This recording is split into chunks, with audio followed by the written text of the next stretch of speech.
दोस्तों नमस्कार। उप्पूगढ़ भाग एक देखने के बाद भाग दो में आपका स्वागत है। यदि आपने भाग एक नहीं देखा है तो भाग एक को अवश्य देखेगा। भाग एक में हमने देखा कि किस प्रकार से मुख्य सड़क से उप्पूगढ़ तक पहुंचा जाता है।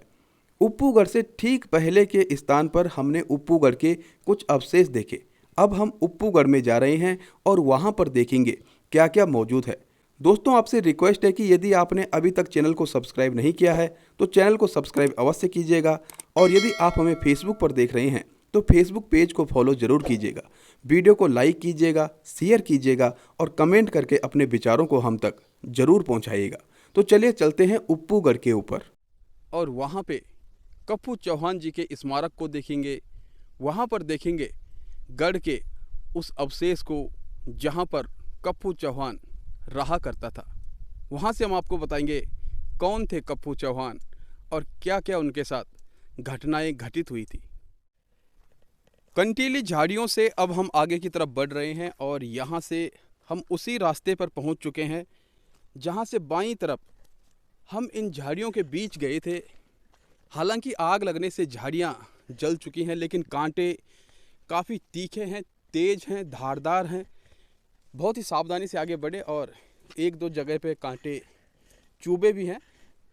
तो यहाँ से अब हम ऊपर की तरफ जा रहे हैं और ऊपर का दृश्य कैसा होगा वो वीडियो में आपको आगे पता लगेगा और हमें ऊपर जाकर ही वो दृश्य दिखाई देगा किस प्रकार का है।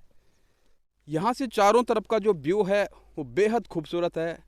सामने उत्तरकाशी रोड नज़र आ रही है पहाड़ के बीचों बीच। ऊपर देखिएगा कुछ वृक्ष संपदा है, आसमान साफ है, बादल लगे हुए हैं और यहाँ से ये दृश्य बहुत ही खूबसूरत नज़र आ रहा है। ये देखिएगा उप्पूगढ़ के लिए आगे बढ़ते हुए अब हम गढ़ के ऊपर पहुँचने वाले हैं। तो कहीं पे सीढ़ियाँ थी, कहीं पे टैपर था, कहीं पे हल्की ढलान थी। तो सफ़र हमने तय कर दिया है और ये मुख्य द्वार देखिएगा उप्पूगढ़ में प्रवेश करने का। और यहाँ पर अब क्या क्या है वो इस वीडियो में आप देखने वाले हैं। एक प्राचीन मंदिर है यहाँ पे। इस टापू के इस टीले के ठीक ऊपर आकर के ये दृश्य देखिएगा, बहुत खूबसूरत है। और यहाँ से विश्व प्रसिद्ध टिहरी झील, डोबरा चांटी पुल और टिहरी डैम के दर्शन हो रहे हैं। और स्वाभिमान के प्रतीक, स्वाभिमान का शूर्य, गढ़वाल का महान योद्धा कप्पू चौहान यहाँ पे नज़र आ रहे हैं। और जब पिछली बार हम आए थे तो इनकी मूर्ति पर कलर किए हुए काफ़ी समय हो चुका था, लेकिन इस बार देखिएगा बहुत ही साफ सुथरी रंग रोगन के साथ सजाया गया है। इस वीर बलिदानी कप्पू चौहान को स्वाभिमान का एक ऐसा सूरज जिसने अपनी मातृभूमि के लिए अपने प्राण देना स्वीकार किया, लेकिन किसी की अधीनता स्वीकार नहीं की। मुख्य गेट को गढ़ के अंदर आके अब हम दिखा रहे हैं और यहाँ से देखेगा, यहाँ पे आकर के एक अलग ही सुकून है। बैठने की बहुत ही उचित व्यवस्था है। सौजन्य से प्रमोद नेगी, सदस्य क्षेत्र पंचायत उप्पू। इस तरफ का नज़ारा देखिएगा, ये प्रकृति की खूबसूरती को दर्शा रहा है और बहुत ही सुंदर स्थल है ये देखिएगा। बैठने की व्यवस्थाएं चारों तरफ से। टिहरी झील का विहंगम दृश्य यहाँ से आप देख सकते हैं। और ठीक नीचे ये टिहरी झील है और यहीं से राजा अजयपाल की सेना ने चढ़ाई की थी। तब यहाँ पे झील नहीं हुआ करती थी, उस समय भागीरथी नदी यहाँ से बहती थी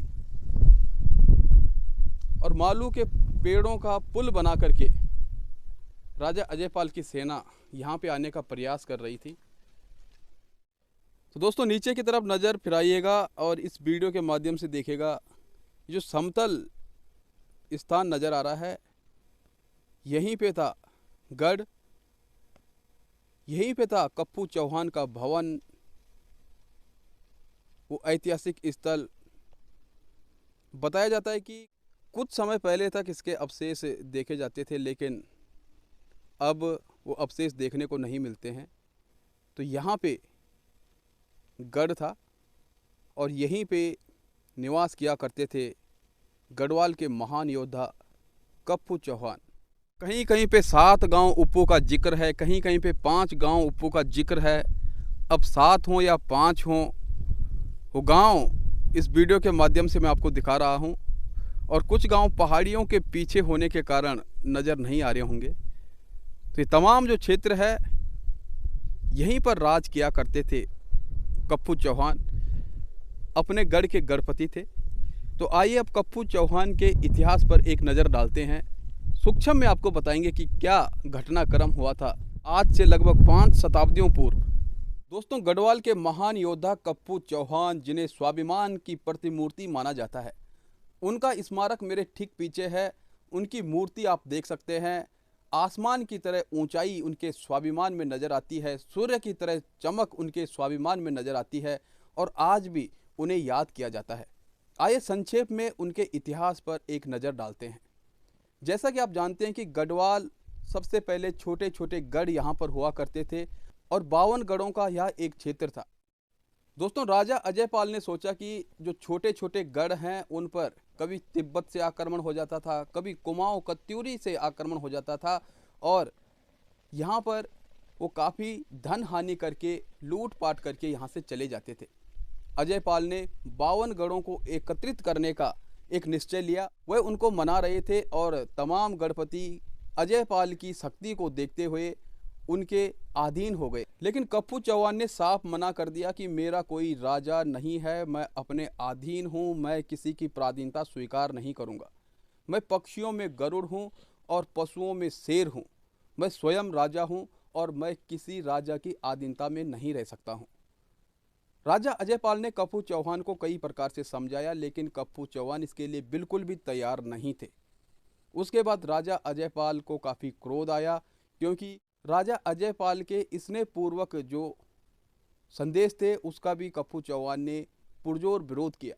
उसके बाद राजा अजयपाल ने अपनी सेना को उप्पूगढ़ के लिए भेज दिया, और उप्पूगढ़ में एक विनाशकारी युद्ध हुआ।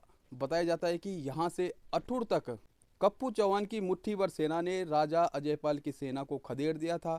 उसके बाद षड्यंत्र पूर्वक राजा अजयपाल ने कप्पू चौहान को बंदी बनाया और कप्पू चौहान को एक बार फिर से झुकने के लिए कहा, लेकिन कप्पू चौहान ने साफ मना कर दिया। राजा अजयपाल ने कप्पू चौहान को बार बार समझाने का प्रयास किया, लेकिन कप्पू चौहान बिल्कुल नहीं माना। उसके बाद राजा अजयपाल को काफ़ी क्रोध आया और उसने कप्पू चौहान की गर्दन को काटने का निर्देश दिया। कप्पू चौहान ने अपने मुंह में रेत भर दी, और जैसे ही उनकी गर्दन पर तलवार चलाई गई तो उनके मुंह का रेत राजा अजयपाल के मुंह पर जाकर गिरा, और राजा अजयपाल को शर्मिंदगी हुई। बताया जाता है कि राजा अजयपाल बार बार कप्पू चौहान को अपने पैरों में झुकने के लिए मजबूर कर रहे थे, और कप्पू चौहान राजा अजयपाल के पैरों में झुकने के लिए तैयार नहीं थे। राजा अजयपाल ने कप्पू चौहान को झुकाने के लिए उनके सिर काटने का आदेश दिया, लेकिन कप्पू चौहान शीश कटाने के बाद भी राजा अजयपाल के पैरों में नहीं झुके। कप्पू चौहान की वीर गति के बाद राजा अजयपाल को काफ़ी पछतावा हुआ, और राजा अजयपाल ने नाथ समुदाय को स्वीकार कर लिया, नाथ समुदाय में शरण ले ली, और उसके बाद राजा अजयपाल काफ़ी दुखी रहा करते थे। ये सूक्ष्म इतिहास है, और विस्तृत इतिहास हमने अपनी एक अन्य वीडियो में बता रखा है, आप ज़रूर उसे देखिएगा। देवभूमि उत्तराखंड के गढ़वाल क्षेत्र में कप्पू चौहान को बहुत ही सम्मान के साथ याद किया जाता है। उनके स्वाभिमान के चर्चे होते हैं और एग्जाम्पल सेट किए जाते हैं। कप्पू चौहान वो वीर पुरुष हुए हैं, वो योद्धा हुए हैं जिन्होंने अपना सिर कटाया लेकिन सिर झुकाया नहीं।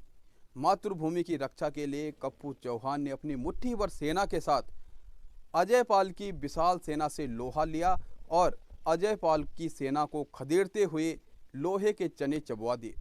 कप्पू चौहान वो वीर हुए हैं जिन्होंने कभी भी हार स्वीकार नहीं की, और अंत तक वे लड़ते रहे। कप्पू चौहान का इतिहास भले ही बहुत कम लोग जानते हैं, लेकिन जो कप्पू चौहान के बारे में जानते हैं वह कप्पू चौहान के प्रति एक विशेष सम्मान रखते हैं।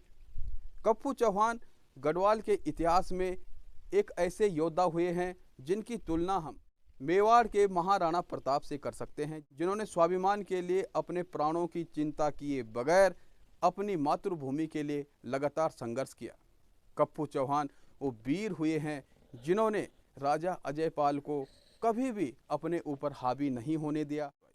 तो ये बहुत ही महत्वपूर्ण ऐतिहासिक स्थल है और यहाँ पर ये तमाम जो कार्य संचालित किए जा रहे हैं ये और अधिक होने चाहिए, ताकि यहाँ पर इस विशेष स्थान को एक विशेष पहचान मिले और दूर दूर से लोग यहाँ पर आएँ, क्योंकि इसके समीप डोबरा चांटी पुल है, इसके समीप विश्व प्रसिद्ध टिहरी डैम है, टिहरी झील है।